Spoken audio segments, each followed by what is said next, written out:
que j'ai vu aujourd'hui, là, donc c'est tout frais encore. Bien sûr. Donc évidemment, comme chacun de mes collègues, je pense que je suis en pleine réflexion par rapport à ce que je vais pouvoir en faire effectivement avec mes stagiaires. A priori, je pense que pour la majorité, tout de suite, c'est des outils qui sont encore un petit peu complexes. Mais pour certains, pour ceux qui sont le moins en difficulté parmi nos stagiaires, je pense que ça peut être des outils pédagogiquement intéressants pour certains d'entre eux. Par exemple, les outils de création de frises chronologiques. Je pense que dans le cadre de l'atelier informatique, on leur demande de temps en temps de réaliser un petit dossier sur un sujet de leur choix, sur quelque chose qui les intéresse. Je pense que si leur choix se porte sur l'histoire de tel ou tel type de musique, par exemple, là, ça peut être un outil effectivement qu'on va pouvoir intégrer, enfin qu'ils vont pouvoir intégrer dans leur travail et qui va leur permettre de faire quelque chose d'un petit peu plus original.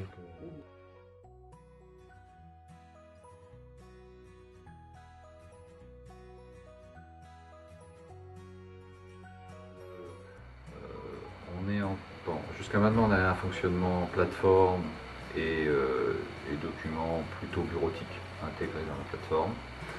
On médiatise un peu, mais on peut en médiatiser beaucoup plus, mais on n'a pas obligatoirement le temps et les moyens de conception.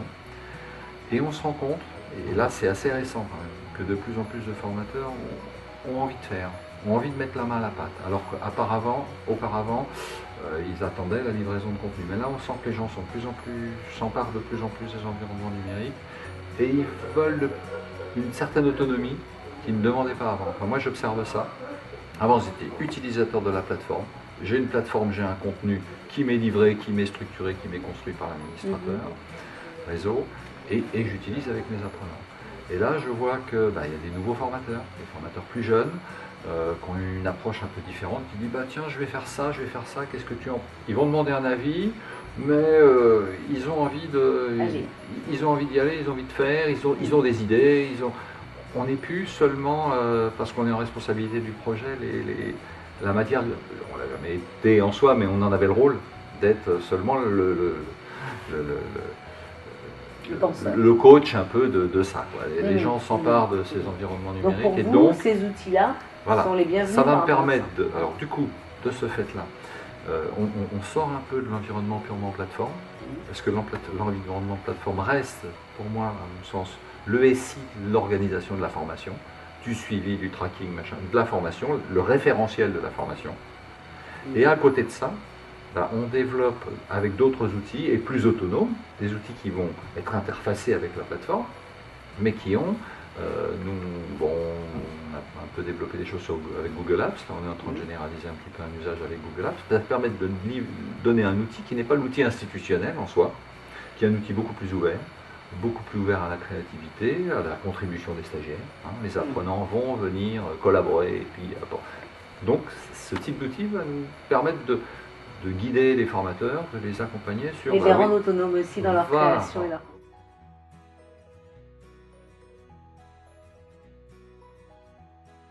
Donc il y en a qui étaient un peu connus, notamment Calaméo.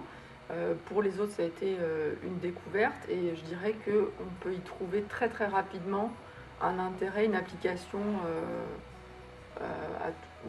directement pour les formateurs et pour les stagiaires assez vite. Vous pouvez me donner un exemple ?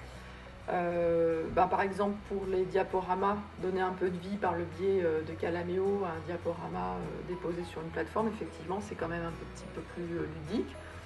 Quand on fait aussi des présentations au bilan, les bilans avec les partenaires, ça change. Ils ont souvent l'habitude du PowerPoint habituel, là ça peut changer. L'intégration de médias comme du son, de la vidéo, avec des témoignages aux stagiaires, ce genre de choses, ça apportera une vraie plus-value, aussi bien en fin de compte au dispositif qui aura été suivi par le formateur référent.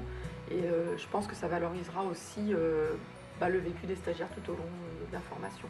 Donc dans ce sens-là, c'est intégrer les outils du Web 2.0 dans le quotidien des formateurs et des stagiaires et valoriser leur connaissance et en même temps leur vécu. Même si des limites avec ces outils ou pas. Alors la vigilance, effectivement, c'est que ces outils-là sont tellement, entre guillemets, ludiques, interactifs, qu'on a envie de tous les utiliser. Après, je crois qu'il faut faire des choix un peu stratégiques au départ pour qu'ils soient non seulement qu'ils puissent être donnés en démonstration, mais vraiment utilisés, mais dans le temps. Et que les formateurs se l'approprient et qu'ils soient accessibles facilement aussi bien par les équipes pédagogiques que par les stagiaires. Donc se pose la question effectivement, moi ce que j'appelle le portage, c'est-à-dire voilà, ne pas créer d'adresses email trop multiples, avoir effectivement soit une plateforme open source ou autre, pour mutualiser, oui, pour mutualiser déjà, parce que créer une vraie bibliothèque numérique pour pas que ça se perde.